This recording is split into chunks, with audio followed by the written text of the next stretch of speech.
Grand angle consacré ce soir au sommet de l'OTAN, l'Alliance Atlantique à Vilnius, en Lituanie, avec Richard Verly qui est toujours sur place en direct pour TV5 Monde. Avec nous également l'ancien secrétaire général adjoint de l'OTAN, Camille Grand. Merci beaucoup d'être avec nous. On commence avec vous, Camille Grand. C'est donc l'une des principales informations, même si on précise que ce sommet se déroule sur 2 jours. Il va sans doute se passer encore beaucoup de choses. La Turquie a dit oui à l'adhésion de la Suède. Quelle est votre réaction à ce feu vert ? C'est une bonne nouvelle parce qu'on avait eu des signaux assez contradictoires dans les dernières 48 heures et donc le fait que le président Erdogan ait donné son accord et même signé son accord puisque c'est dans un document, c'est rassurant sur le fait que la Suède va prochainement rejoindre l'Alliance et ainsi rejoindre la Finlande qui est entrée en mai 2023. Mais concrètement, que change l'adhésion de la Suède sur le plan militaire et stratégique? On parle d'une infanterie de quoi, 14 000 hommes? Alors, c'est surtout un avantage géographique, c'est-à-dire que dans la région de la Baltique et dans la région dans la Scandinavie, on va avoir désormais une continuité territoriale entre les différents pays de l'OTAN, entre la Norvège, la Finlande, la Suède, et une bonne coopération avec le Danemark également. La Suède apporte une armée crédible, qui est en cours de reconstruction après beaucoup de coupes dans le budget de la défense, mais qui est une armée, une aviation, une marine qui sont crédibles et qui vont jouer un rôle important dans la Baltique en particulier, où la marine suédoise a des capacités significatives. Alors Moscou n'a pas tardé à réagir. Selon le Kremlin, l'entrée de la Suède dans l'OTAN aura des conséquences négatives pour la sécurité de la Russie. La Russie dit aussi que ce sommet de l'OTAN à Vilnius, il est anti-russe. Vous qui avez votre liberté de parole, aujourd'hui vous n'êtes plus aux affaires à l'OTAN. Est-ce qu'il n'y a pas une part de vérité dans ce que dit la Russie sur la menace sur sa sécurité, cette OTAN qui s'étend à ses portes, si je puis dire? Il y a un petit peu une sorte de paradoxe parce que Vladimir Poutine obtient ce qu'il souhaitait empêcher.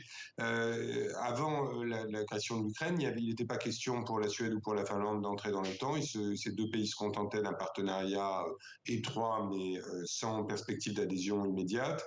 La question d'une entrée de l'Ukraine dans l'OTAN était repoussée au calendrier grec et finalement, Vladimir Poutine a créé les conditions pour obtenir exactement l'inverse. Il s'est ajouté 1300 km de frontières avec l'OTAN, avec l'entrée de la Finlande. Et aujourd'hui, on a un débat sur à quel rythme va rentrer l'Ukraine dans l'Alliance Atlantique. Donc, il y a une sorte de paradoxe dans le fait que Poutine a non seulement revigoré l'OTAN, mais a même, en quelque sorte, favorisé des développements qu'aujourd'hui il critique. Et puisque vous évoquez l'adhésion de l'Ukraine, justement, c'est l'autre point sensible de ce sommet. Il y a visiblement des divisions. Richard Verly est en direct de Vilnius. Richard, pourquoi il n'y a pas de calendrier d'adhésion? C'est une source américaine qui nous dit cela. Où en est-on sur place? Écoutez, pour le moment, on en est à un communiqué provisoire qui circule. Il faut savoir que c'est ce soir que les discussions vont commencer et surtout demain lors du Conseil OTAN-Ukraine. Alors que dit ce communiqué provisoire que Volodymyr Zelensky a rejeté dans un tweet cet après-midi? Il dit que l'Ukraine pourra intégrer l'OTAN quand les alliés seront d'accord et quand les conditions seront réunies. Alors effectivement, c'est très vague, c'est très loin sans doute de ce que Volodymyr Zelensky espérait obtenir ici à Vilnius, mais je crois qu'il faut encore laisser de la place à la diplomatie. Joe Biden a précisé que ces termes lui convenaient, mais on sait que le président ukrainien a une force de persuasion et d'ailleurs, comme on le disait tout à l'heure, pour commencer ici à Vilnius, il s'est rendu directement sur la place centrale de la ville pour parler à une foule de la lutte ukrainienne. C'est dire qu'il essaye de mettre au fond la population de son côté dans son bras de fer avec les alliés. Richard, vous restez avec nous. Camille Grand, pourquoi ça coince? Est-ce que c'est parce que si l'Ukraine entre dans l'OTAN, forcément de facto, ça voudrait dire que l'un de ses membres est attaqué par la Russie et que dans ce cas, on déclenche l'article 5 qui stipule que si un pays est menacé, alors il faut qu'il y ait une défense collective. Ça voudrait dire quoi? Que l'OTAN est en guerre contre la Russie? Alors, on est vraiment dans un moment où il s'agit pour l'OTAN de définir plutôt l'avenir. Il n'a pas jamais été question de faire entrer l'Ukraine immédiatement dans l'Alliance Atlantique. La question, c'est quel est le signal politique et concret qui est envoyé par ce sommet de Vilnius. À la lecture du communiqué, on voit qu'il y a plusieurs éléments qui sont positifs et un autre qui est sans doute un peu décevant pour l'Ukraine. Du côté des éléments positifs, il y a la fermeté du soutien apporté à l'Ukraine, la volonté de continuer à soutenir l'Ukraine dans tout le champ, et on a vu beaucoup de déclarations de dirigeants arrivant à Vilnius, y compris Emmanuel Macron ou le chancelier Scholz, annonçant de nouvelles livraisons d'armes ou d'équipements de plus en plus sophistiqués. Donc ça, c'est l'élément positif pour la sécurité de l'Ukraine que Volodymyr Zelensky appréciera bien entendu. Il y a d'autre part la création d'un conseil OTAN-Ukraine, ce qui est plutôt une bonne nouvelle pour l'Ukraine parce que ça renforce le partenariat et ça la rapproche d'OTAN de l'Ukraine. Toujours dans la série des bonnes nouvelles, il est indiqué que l'Ukraine sera dispensée ce qu'on appelle un MAP, un plan un plan pour l'adhésion, ce qui était une étape bureaucratique un peu douloureuse que les Ukrainiens n'avaient même jamais obtenue, mais qui maintenant dont ils sont dispensés. Donc là, c'est également une bonne nouvelle. En revanche, le communiqué indique que cette adhésion aura lieu quand les conditions seront réunies, ce qui est un peu vague, qui ne donne ni date, ni précise ces conditions. On peut comprendre que dans le texte, on ne veuille pas ni donner à la Russie un prétexte pour continuer la guerre indéfiniment, si on disait après la guerre, ou qu'on ne souhaite pas non plus être extrêmement explicite sur ces conditions. Cela dit, je comprends la frustration de Volodymyr Zelensky, qui espérait un message plus clair sur son chemin d'adhésion. On est un peu dans l'entre-deux de ce point de vue-là. Et Volodymyr Zelensky qui va jusqu'à dire que cette indécision de l'OTAN, selon lui, encourage, je cite, la terreur de la Russie. Richard Verlier, toujours en direct de Vilnius. Richard, Volodymyr Zelensky ne va pas repartir les mains vides, clairement. On va en parler avec vous dans un instant. Mais d'abord, il est à Vilnius, le président ukrainien. Il joue à domicile, hein. Absolument. Vous savez, ces derniers jours, on le voyait dans les rues de Vilnius, il y a partout des drapeaux ukrainiens, il y a partout des slogans, des posters, des affiches qui soutiennent la lutte du peuple ukrainien. Et aujourd'hui, encore une fois, à peine descendu de l'avion sur cette place principale de Vilnius, le président ukrainien a littéralement fait le show. Il est en quelque sorte dans sa ville. On sait que les pays baltes sont vraiment derrière l'Ukraine, ils soutiennent la lutte de l'Ukraine. Ce sont aussi 3 pays qui sont très opposés à Moscou. Ils disent, et on l'entend ici dans les rues, qu'on a toujours peur ici en Lituanie de la Russie, de Vladimir Poutine. Vous savez, il y a juste à côté de la scène sur laquelle s'est produit Vladimir Poutine, il y a un bâtiment officiel et dans ce bâtiment officiel, sur les murs, sont gravées des images de tous les dissidents lituaniens qui ont perdu la vie durant l'époque soviétique. C'est vous dire qu'ici, la résistance, on sait ce que ça veut dire et c'est la résistance à la Russie. Volodymyr Zelensky, donc à Vilnius, il va assister au sommet de l'OTAN, Richard, et je le disais, il ne va pas repartir les mains vides. Où en est-on sur le plan des prochaines livraisons d'armes ?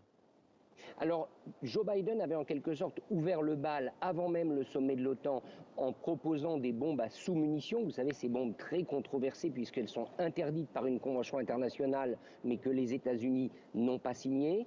Et puis, on a la suite ici à Vilnius. Emmanuel Macron a annoncé la livraison prochaine de missiles Scalp. Ce sont des missiles à longue portée. Il y aura aussi des efforts importants de la part de l'Allemagne qui a annoncé une enveloppe de 700 millions d'euros de fourniture d'armes, la Norvège, la République tchèque également. Et enfin, on a appris par un journal américain que la Pologne venait de livrer secrètement une 12aine d'hélicoptères de fabrication russe à l'Ukraine. Donc vous voyez, il y a véritablement un soutien militaire confirmé. On pourrait dire que Volodymyr Zelensky va repartir avec quand même peut-être moins de promesses qu'il ne le voulait, moins de garanties qu'il ne le voulait, mais un soutien effectif à ses forces armées. De ce point de vue-là, c'est très loin d'être négligeable.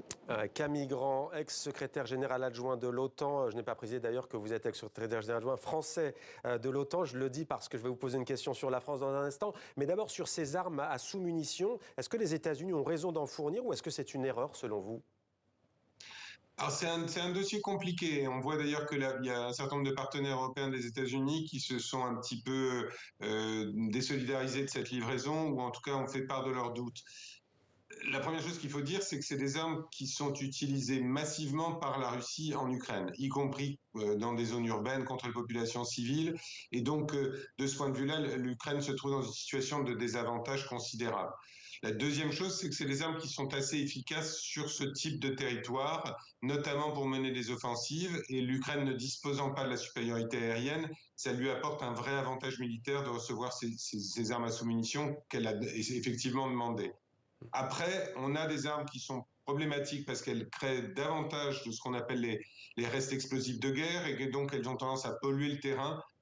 terrain qui est malheureusement déjà extraordinairement pollué par l'usage massif de l'artillerie, des mines, par les deux parties, mais en particulier par la Russie. Donc on est vraiment devant un cas très compliqué de dire est-ce qu'on doit donner à l'Ukraine les moyens de se défendre et les moyens d'être plus efficace, de préserver la vie de ses soldats en lui offrant, en lui livrant ses armes, ou est-ce qu'on doit être cohérent avec notre lecture du droit international humanitaire en disant ces armes sont des armes controversées, il n'est pas souhaitable de les livrer.